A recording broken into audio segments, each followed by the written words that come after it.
Je monte vers la source de Vidourle, le Vitus-sur-Luce des Gaulois, désireuse de découvrir et de comprendre ce petit fleuve côtier au tempérament méridional avec des colères aussi violentes et subites qu'éphémères.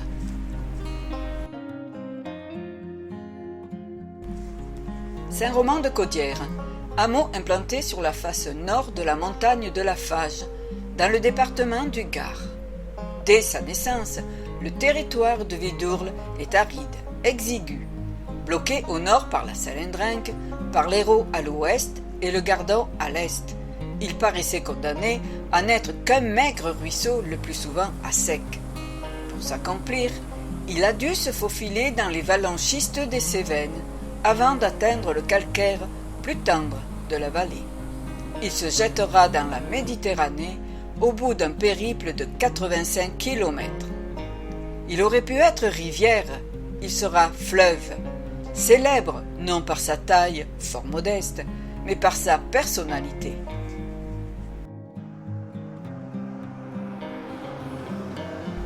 Vidourle traverse une première bourgade, Saint-Hippolyte-du-Fort. Les habitants s'établirent tout près du fleuve, un peu en amont de son confluent avec l'Argentès, qui lui apporte les eaux du versant sud de la Fage. Son histoire commence véritablement au XIIIe siècle, lorsque la cité a pour nom Saint-Hippolyte de Rochefourcade. Point stratégique de passage, la ville devient un carrefour pour le commerce entre plaine et montagne. Saint-Hippolyte changera souvent d'appellation, la Planquette parce qu'on y traversait la rivière sur une planche, puis Saint-Hippolyte de la Planquette. À la Révolution, ce sera Montpolyte. La cité est fortifiée par la construction de remparts et d'un fort qui sera à l'origine du nom actuel. Au XIXe siècle, elle connaîtra son âge d'or avec l'industrie de la soie et les filatures.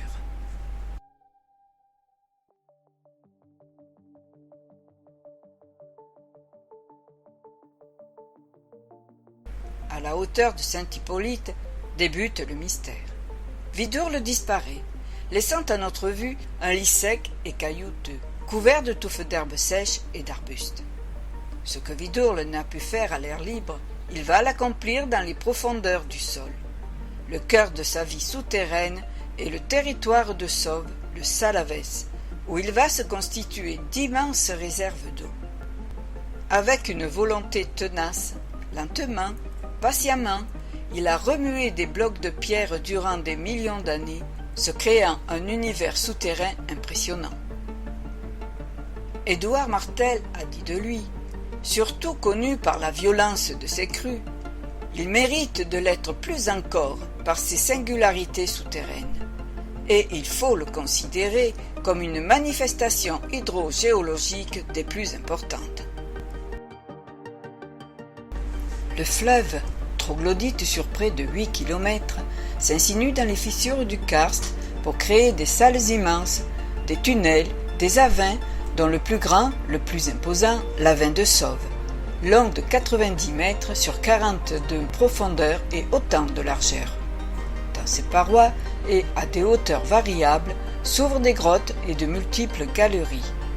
Du mobilier atteste qu'elles ont été habitées par les hommes de la préhistoire. Combien d'aqueducs souterrains ont-ils été construits par ce grand remueur de pierre qu'est Vidourle? Le plus important connu, entre Saint-Hippolyte et Sauve, est la Pollerie, couloir sinueux d'environ 1 km qui passe par 3 fois sous le lit à sec de la rivière. Il est évident que Vidourle recèle encore beaucoup de secrets.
Alors que son lit contourne le castel rocheux de Sauve, comme une couleuvre, il s'est faufilé sous le lit de son affluent le plus souvent à sec, Rieux-Massel, à remuer des tonnes de roches, à creuser d'immenses galeries pour rejoindre son lit aérien à la source de Sauve.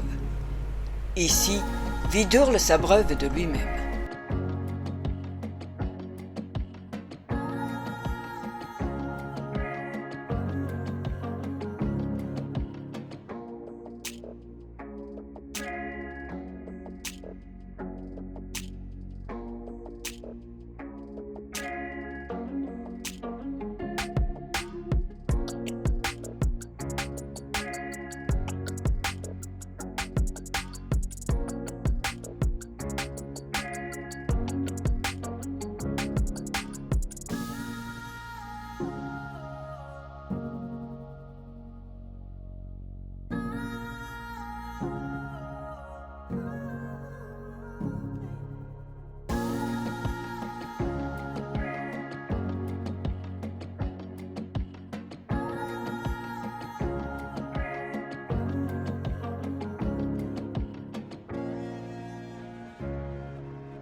De ces réserves d'eau colossales dont nous ne connaissons pas toute l'ampleur, le Lez surgira à 30 km de là.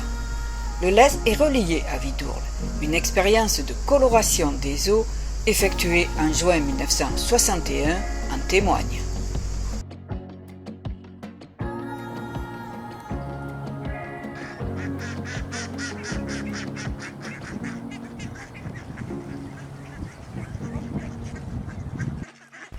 Adossé à la mer des Rochers et aussi original que le fleuve qui l'encercle, Sauve nous invite à la verticalité.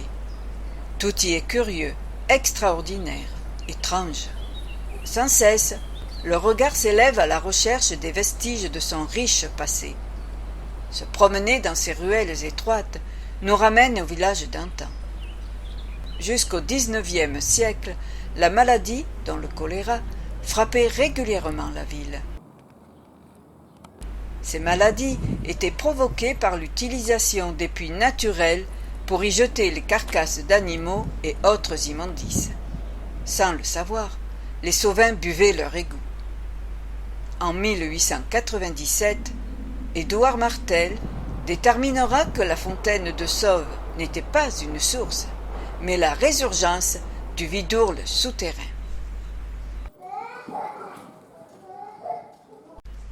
Dès l'apparition de l'homme dans les Cévennes, Sauve a été un lieu de vie, forteresse de rochers où le gibier abonde, avec une source et une rivière poissonneuse. Ce territoire sera favorable à la vie des hommes. On peut comprendre que dans leurs croyances, les anciens aient déifié cette source. Ils sont venus au pied du rocher d'où elle jaillit, adorer Vitussurlus, ce dieu barbu dont le temple se cache dans quelques cavernes de Sauve. C'est à partir de Sauve que Vidurle devient fleuve. Son eau est pérenne, son lit large et souvent profond. Il devient source de vie. Il nourrit des bouquets de verdure, des arbres aux hautes frondaisons, en même temps qu'une abondante faune aquatique. Avant notre ère industrielle, il faisait tourner de nombreux moulins qui durent affronter ces terribles colères. À Sauve, il reçoit les eaux du ruisseau de Pompignan, le Rieux-Massel et du Crespénou. Le Rieux-Massel, long de 20 km, est, pour une grande part, responsable des grandes inondations. Dérisoire en temps normal, à sec le plus souvent, ce cours d'eau devient subitement tumultueux en cas de forte pluie. Durant les périodes tourmentées de l'histoire, il servit de refuge. Les Camisards se sont souvent abrités sur les berges du Rieumassel, du fait de la présence de grottes et d'abris rocheux. Les 12 kilomètres du Crespénou révèlent, outre ces gorges, d'innombrables marmites bouillonnantes appelées les houles. Ces résurgences sont-elles dues à Vidourle ou au Crespénou? On l'ignore. L'eau y est fraîche, les rives verdoyantes.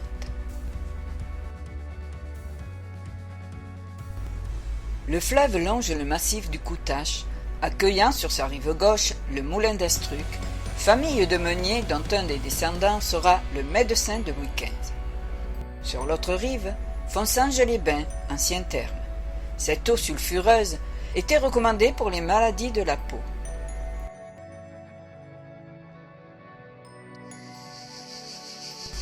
Passé le Coutache, au niveau du moulin de la Tourille, ruiné par la crue de 1933, Vidourle se heurte à une obstruction. Il abandonne son cours originel et part sur sa gauche, laissant son bras mort qu'il inonde à chaque crue. Ces deux bras créent un espace naturel et sauvage propice à la faune locale. Il atteint Quissac, où dans la préhistoire, les Ligures s'établirent, vivant de cueillette, de pêche et d'élevage. Bien plus tard, ils allaient subir la loi des Volsques venus du nord. Les Romains entreprirent la conquête et la colonisation du Languedoc et nommèrent ce lieu Quintiacum, le domaine de Quintius.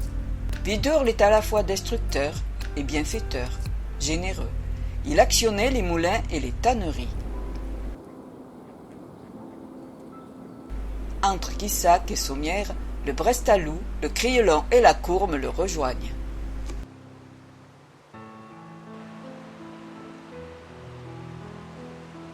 Sur ce parcours, dominé par Notre-Dame de Primecombe depuis le XIe siècle, Vidourle dessine de grands méandres entre les collines couvertes de chênes et les vignes, passant au pied des bourgs installés sur les hauteurs.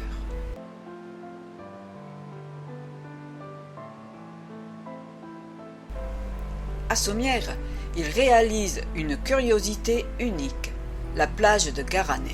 Ici, tout Sommières venait apprendre à nager. Si la plage existe toujours, elle n'a plus le même attrait. Durant l'été, il contribue à la fête en accueillant dans son lit taureaux et chevaux.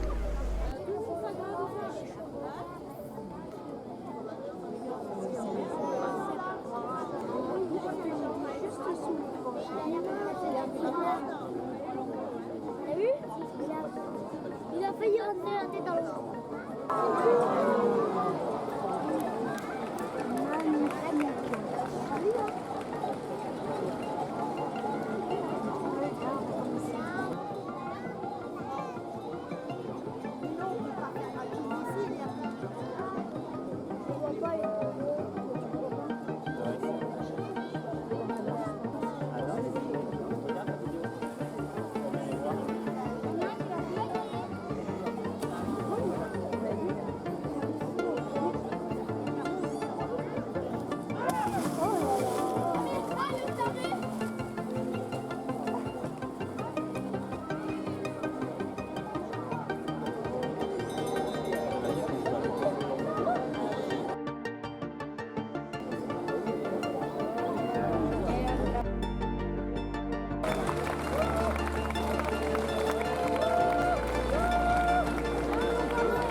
Il frôle Boisseron et les ruines de son moulin et reçoit la Bénovie, son dernier affluent.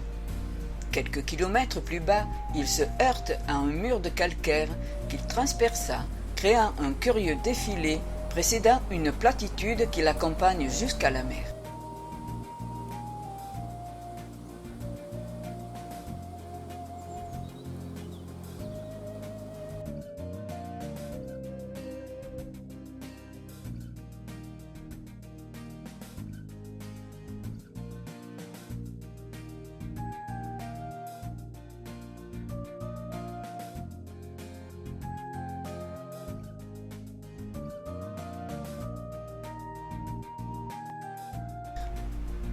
il passe au pied des murailles d'Ambrosum, cité gallo-romaine, et sous les restes du pan romain que ses colères ont disloqué, et s'endort au milieu des vignes, des canaux et des marais.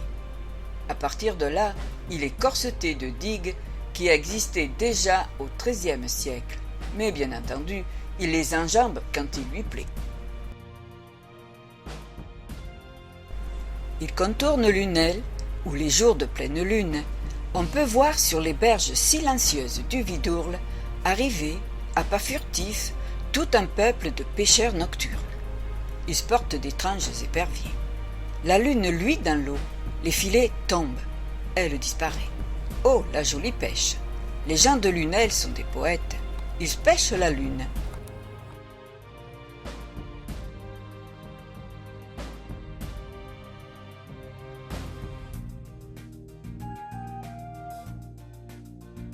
Il rejoint Marcillargues et fonce tout droit vers la Méditerranée.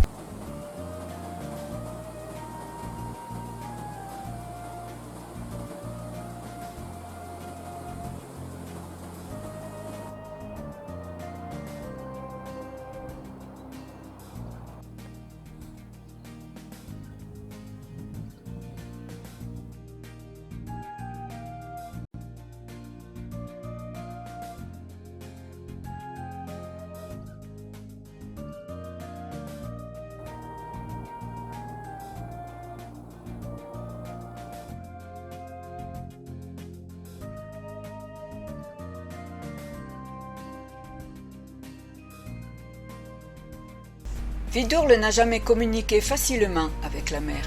Il se perdait autrefois dans les marais de Saint-Laurent-des-Gouzes et, pour partie, se jetait dans l'étang de Moguiau.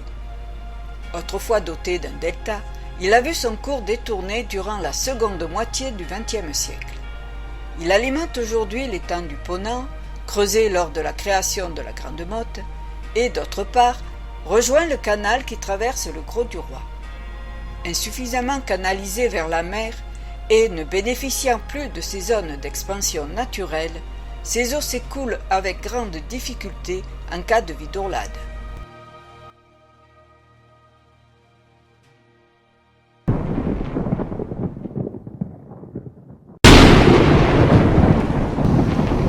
Le ciel est sombre et la pluie torrentielle ne cesse de tomber.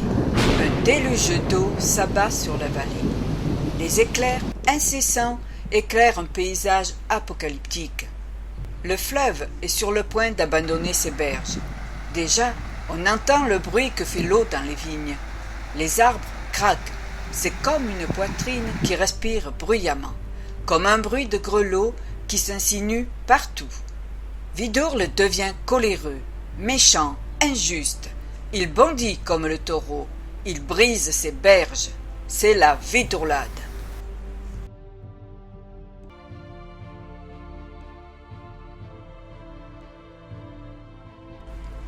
Ces crues terrifiantes, brutales, quelquefois meurtrières, sont célèbres. La plus ancienne connue remonte à 1403. Parmi les plus importantes, je citerai celle du 1er octobre 1723 qui fit 16 victimes. Dans sa partie basse, Vidourle avait 4 km de large. Septembre 1933 à Sauve, une nuit d'horreur pour plusieurs familles. Vidourle fera 4 victimes à Sauve et 2 à Sommières. 1958 est encore dans les mémoires où Sauve, Quissac et Sommières furent saccagés. En mars 1960, à son embouchure, Vidourle atteignit une largeur de 10 km, isolant complètement le domaine de la Grande Motte.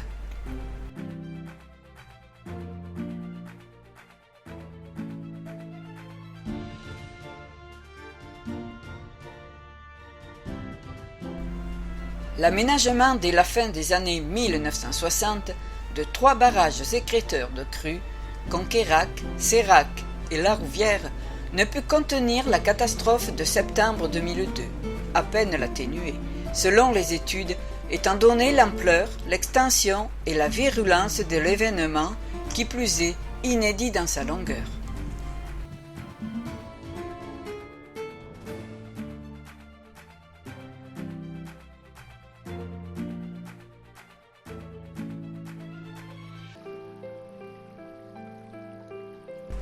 Si Vidourle peut être source de destruction et de mort, il est, par-dessus tout, source de vie. Un fleuve qui inspira ces mots à Jean Germain. Sois béni, Vitus-sur-Luce, toi qui donnes à ma patrie joyeux ta sève nourricière. Mon Vidourle, je te révère, source d'où coule tant de vie. Son cours supérieur accueille le cincle plongeur, la bergeronnette ou encore la truite fario, et plus rare, la loutre d'Europe, des insectes bénéficiant d'un statut de protection, des libellules, des coléoptères ou encore le papillon, la diane, dont l'existence est liée à la présence d'une plante peu courante, l'aristoloche à feuilles rondes.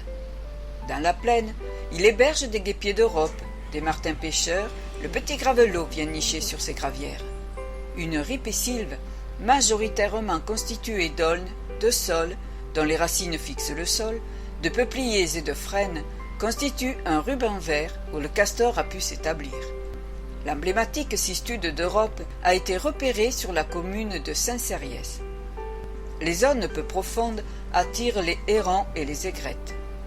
La lauze feinte remonte depuis la mer se reproduire dans le Vidourle, où l'on croise notamment brochets, anguilles, cendres et une espèce endémique, la blénie fluviatile. Ces quelques espèces ne représentent qu'une infime partie des animaux inféodés au Vidourle. Elles sont toutes protégées par le dispositif Natura 2000. Des espèces envahissantes se répandent peu à peu, comme l'écrevisse de Louisiane, l'anodonte venue de Chine, la renouée du Japon ou la canne de Provence et bien d'autres encore.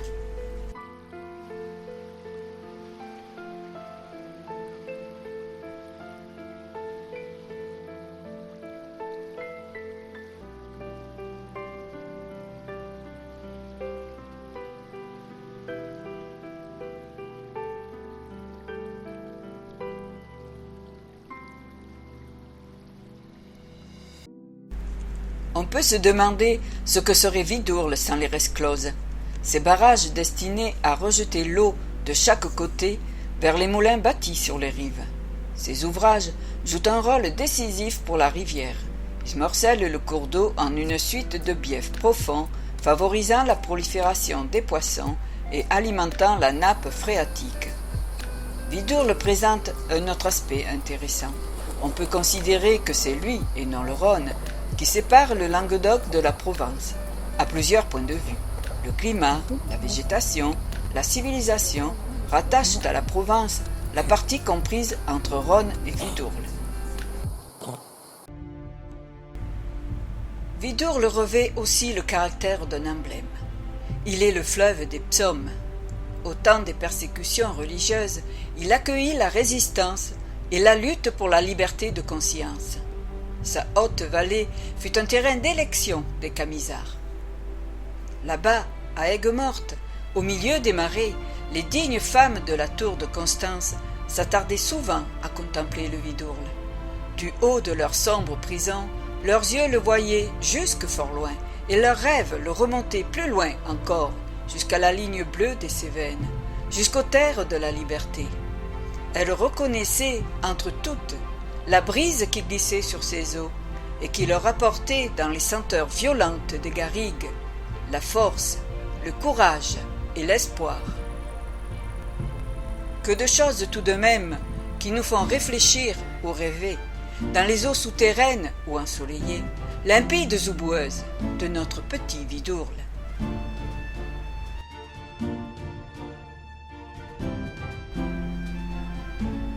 Vidourle, un modeste qui a tout d'un grand.